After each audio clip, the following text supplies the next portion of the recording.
ഈ 2024 ഒക്ടോബർ മാസത്തിൽ നമ്മൾ ന്യൂനപക്ഷ തീവ്രവാദം മുഴുവൻ ലീഗ് മേച്ച് നടക്കുന്നു എന്ന് പറയുമ്പോൾ 2024 ഒക്ടോബറിൽ മാധു കേരളത്തിൽ ഒരു പുസ്തകം പുറത്തു വന്നു. ആ പുസ്തകത്തിൽ പറഞ്ഞിരുന്ന ഈ ISIS റിക്രൂട്ട്മെന്റ് നടക്കുന്നു, അതിനൊക്കെ ഈ അബ്ദുൽ നാസർ മഹദി വലിയ പങ്ക് വഹിച്ചിട്ടുണ്ട്.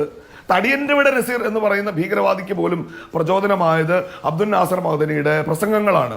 ഈ പുസ്തകം പുറത്തു വന്ന ഉടനെ അന്ന് കോഴിക്കോട്ട് PDP പ്രവർത്തകർ ഈ പുസ്തകം കത്തിച്ചു. ആ PDP പ്രവർത്തകർക്ക് കേസെടുത്തു. മാധു മാസം കുറച്ചങ്ങോട്ട് കഴിഞ്ഞു, നവംബർ മാസം വന്നു. നവംബർ മാസം വന്നപ്പോൾ പാലക്കാട് ഉപതെരഞ്ഞെടുപ്പ് വന്നു.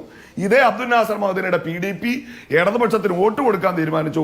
കൊടുക്കാൻ ഇവർക്കും മടിയുണ്ടായില്ല, സ്വീകരിക്കാൻ മറ്റവർക്കും മടിയുണ്ടായില്ല. പുസ്തകം എഴുതിയ ആളിന്റെ പേര് ഞാൻ പറയുന്നില്ല, അദ്ദേഹം തന്നെയാണ് ഈ ചർച്ചയിൽ ഇവിടെ CPM-ന്റെ പ്രതിയായിട്ട് പങ്കെടുക്കുന്നത്. 2018 കൈവെട്ട് മുതലെടുത്തോ, ആ കൈവെട്ട് കേസ് നടന്നപ്പോൾ ലീഗ് എന്താ ചെയ്തത്? കേരളത്തിലെ മുഴുവൻ മുസ്ലിം സംഘടനകളെയും യോഗം പാണക്കാട് അന്ന് ഞങ്ങളുടെ പാർട്ടി പ്രസിഡന്റായിരുന്ന സെയ്ദ് ഹൈദരലി ശിഹാബ് തങ്ങൾ വിളിച്ചുകൂട്ടി കൊടപ്പനക്കൽ. ആ മുസ്ലിം സംഘടനകളെ മുഴുവൻ ചേർത്തിരുത്തിയിട്ട് ഈ രാജ്യത്തിന്റെ പൊതുസമൂഹത്തോട് പറഞ്ഞു, ഇത് തെറ്റാണ്, മതപരമായി തെറ്റാണ്, രാഷ്ട്രീയപരമായി തെറ്റാണ്. ഈ കൈവെട്ടിയവരുടെ കൂടെ ഈ സമുദായമില്ല, ഈ സമുദായത്തെ നയിക്കുന്ന രാഷ്ട്രീയ പാർട്ടികളോ ഈ സമുദായത്തെ റെപ്രസെന്റ് ചെയ്യുന്ന മതസംഘടനകളോ ഇല്ല എന്ന് നിങ്ങൾ പറഞ്ഞു. മുനമ്പം ഇതുപോലെ മനുഷ്യരുടെ മനസ്സിലേക്ക് ഇങ്ങനെ ഇവർ എറിഞ്ഞു കൊടുത്തിട്ട് കാത്തിരിക്കുകയാണല്ലോ. ഇത് എപ്പോഴാണ് കാത്തിപ്പിടിക്കാൻ? ഒരു ഭാഗത്ത് കാസയുണ്ട്, വേറെ ഭാഗത്ത് RSS ഉണ്ട്. CPM ആണെങ്കിൽ ഈ എപ്പോ ആളിക്കരം അത് കെടുത്തുന്ന ഒരു പണിയില്ല.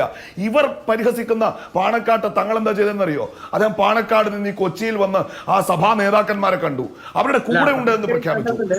മാർപ്പാപ്പയെ കണ്ടപ്പോൾ പോലും ആ വിഷയം ചർച്ചയ്ക്ക് മുഴുവൻ ആളിക്കെടുത്താൻ ശ്രമിച്ച പാരമ്പര്യമാണ്. താങ്കൾ സംസാരിക്കുമ്പോൾ ഞാൻ വരികയാണ് സഖാവ്, താങ്കൾ സംസാരിക്കുമ്പോൾ ഞാൻ നിശബ്ദനായിരുന്നു സഖാവ് P ജയരാജൻ. താങ്കൾ എന്നേക്കാൾ എത്രയോ മുതിർന്ന ഒരു രാഷ്ട്രീയ നേതാവാണ്.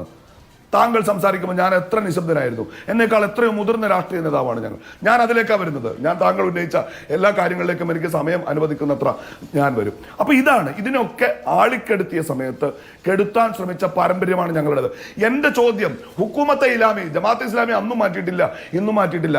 77-ൽ ഈ ഹുക്കുമത്തെ ഉലാഹി ഉയർത്തിപ്പിടിക്കുന്ന മതരാഷ്ട്രവാദിയായ മൗദൂദിയുടെ വോട്ട് വാങ്ങിയത് തെറ്റ്. സഖാബ് താങ്കളുടെ പാർട്ടിക്ക് പറയാൻ പറ്റുമോ?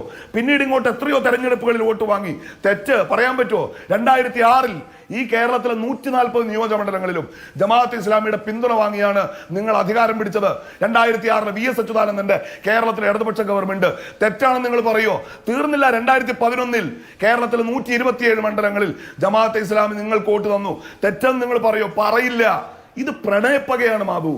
ഈ ജമാഅത്തെ ഇസ്ലാമിയുടെ SDP-യുടെ വോട്ട് തരാതരം പോലെ വാങ്ങിയവരാ ഇവര്. ഞങ്ങളുടെ പിന്നാലെയും വന്നിട്ടുണ്ട്. വോട്ട് കിട്ടില്ല എന്ന് കണ്ടാൽ ഈ പുതിയ കാലത്ത് ചില കാമുകന്മാർ പിന്നാണ് നടത്തിട്ട് പെൺകുട്ടി നോ എന്ന് പറഞ്ഞാൽ പിന്നെ മുഖത്തേക്ക് ആസിഡ് ഒഴിക്കുന്ന പണിയുണ്ട് CPM-ന്. ആ പണിയാണ് ഇപ്പൊ സഖാവ് ജയരാജനും വിജയരാഘവനൊക്കെ എടുത്തുകൊണ്ടിരിക്കുന്നത്. വെമ്പായം പഞ്ചായത്ത്, മലപ്പുറത്തെ പറപ്പൂർ പഞ്ചായത്ത്, സഖാവ് അഭിമന്യുവിന്റെ ചങ്കു കുത്തിപ്പിളർത്ത SDP-ക്കാരുടെ കൂടെ ചേർന്ന് നിങ്ങൾ ഭരിച്ചുകൊണ്ടിരിക്കുകയായിരുന്നു. പാർട്ടി സംസ്ഥാന സെക്രട്ടേറിയറ്റിന്റെ തീരുമാനം പോലും സഖാവ് ജയരാജൻ നടപ്പിലാക്കപ്പെട്ടില്ല. പിന്നെയും നിങ്ങളത് തുടർന്നു. ഞങ്ങൾ അതിനൊന്നും പോയവരല്ല. ഞങ്ങൾ കർശനമായ നിലപാട് ഇവരോട് സ്വീകരിച്ചവരാണ്. ഏറ്റവും ഒടുവിൽ PDP-യുടെ പിന്തുണ അടക്കം നിങ്ങൾ സ്വീകരിക്കുമ്പോൾ ഈ കാർഡ് മാറ്റി കളിക്കൽ, ഇതിന്റെ ഒരു ഇമ്പാക്ട് എന്താണെന്നറിയോ സഖാവ് ജയരാജൻ? ഇതിപ്പോ നിങ്ങൾ ഇതിന്ന് ചിലപ്പോൾ നാളെ പിൻവലിച്ചേക്കാം, സഖാവ് ജയരാജനെ തിരുത്തിയേക്കാം. ഇന്നു മുതൽ ഉത്തരേന്ത്യയിൽ സംഘപരിവാർ ഏറ്റെടുക്കുകയാണ്. ടൈംസ് നൗ പോലെ മോഡിയുടെ മടിത്തട്ടിൽ കിടന്ന് RSS-ന് വിടുപണി ചെയ്യുന്ന ചാനലുകൾ, മാധ്യമങ്ങൾ, ഉത്തരേന്ത്യയിലെ സംഘപരിവാർ നേതാക്കന്മാർ, അവർക്കൊരു ആയുധം കൂടി നിങ്ങൾ കൊടുത്തിരുന്നു. ഒരു സമുദായത്തെ മുഴുവൻ കൂട്ടവിചാരണ നടത്തുന്ന അവർ സഖാവ് വിജയരാഘവന്റെ വാക്കുകൾ ഉപയോഗിച്ച് ഒരു സമുദായത്തെ ഭീകരവാദികൾ, അങ്ങനെ ആരോപണങ്ങൾ ഉന്നയിക്കുന്ന സമയത്ത് ശ്രീ ഷിബു മീരാൻ അതിനെ നിങ്ങൾ എങ്ങനെയാണ് പ്രതിരോധിച്ചതെന്ന് ചോദിക്കുന്നുണ്ട്. കൊടി വേണ്ട, ബലൂൺ മതി എന്ന് പറഞ്ഞപ്പോൾ നിങ്ങൾ അതിലേക്ക് ചുരുങ്ങിയില്ലേ എന്നൊരു ചോദ്യം ശ്രീ P ജയരാജൻ മുന്നോട്ട് വെക്കുന്നുണ്ടായിരുന്നു. അപ്പോ അന്ന് കോൺഗ്രസ്സുകാർ ആർജവത്തോടെ അല്ലെങ്കിൽ UDF ആർജവത്തോടെ ഒരു തീരുമാനമെടുക്കുകയല്ല, അതിനെ ചെറുക്കുകയല്ല. അത്തരം കാര്യങ്ങൾക്ക് പിന്നാക്കം നിന്നിട്ടല്ല ഞങ്ങൾ മറുപടി പറയേണ്ടത്. ഞങ്ങൾ ജനാധിപത്യപരമായി പ്രവർത്തിക്കുന്ന രാഷ്ട്രീയ പാർട്ടികൾ എന്ന നിലയ്ക്കാണ്, ഞങ്ങളുടെ മുന്നണിയുടെ കൊടിയാണ് പാറിപ്പറക്കുന്നത് എന്ന രീതിക്ക് നിങ്ങൾ നിലപാടെടുത്തില്ല എന്നുള്ളതാണ് വിമർശനം CPM-ന്റെ. ആ വിമർശനം ഉന്നയിക്കാൻ CPM-ന് എന്താ അവകാശമുള്ളത്?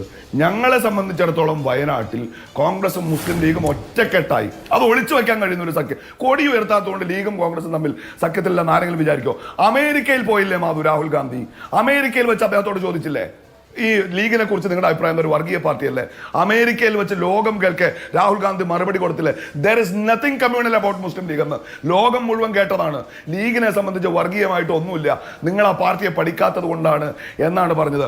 ഒരു കാര്യത്തിൽ വ്യക്തമാണ്, ലീഗിനെ ചൊറിയുന്നതിലൊന്നും ഞങ്ങൾക്കൊരു വിരോധമില്ല.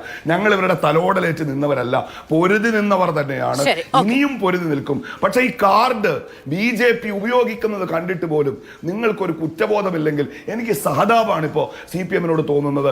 EMS പറഞ്ഞൊരു വാചകമുണ്ട്, നമ്മുടെ വർഗശത്രുക്കൾ നമ്മളെ കുറിച്ച് നല്ലത് പറഞ്ഞു തുടങ്ങിയാൽ, നമ്മുടെ വാക്കുകൾ ഏറ്റെടുക്കാൻ തുടങ്ങിയാൽ, തെറ്റുപറ്റിയോ എന്ന സഖാക്കളെ നിങ്ങൾ ആത്മവിമർശനം നടത്തിക്കൊള്ളൂ. ഉത്തരേന്ത്യയിൽ RSSകാരന് ഇവിടുത്തെ CPM നേതാവിന്റെ വാക്കുകൾ ഏറ്റെടുക്കാൻ തോന്നുന്നുവെങ്കിൽ CPM-ന് തെറ്റിയെന്ന് വിലയിരുത്താനാണ് യഥാർത്ഥത്തിൽ CPM തയ്യാറാകേണ്ടത്. വയനാട്ടിലെ 111 ബൂത്തുകളിൽ LDF 3-ാം സ്ഥാനത്താണ് എന്നുകൂടി മനസ്സിലാക്കിക്കോ. വോട്ട് പോയത് BJP-ക്കാണ്, ആ വോട്ട് പോയത് CPM-ന്റെ കയ്യിൽ നിന്നാണ്. ജയിച്ചു പറയുന്ന ചേലക്കരയിൽ എത്ര വോട്ടാ പോയത്? 16,000 വോട്ട് കുറഞ്ഞു LDF-ന്, 9,000 വോട്ട് BJP-ക്കും പോയി, 7,000 വോട്ട് ഞങ്ങൾ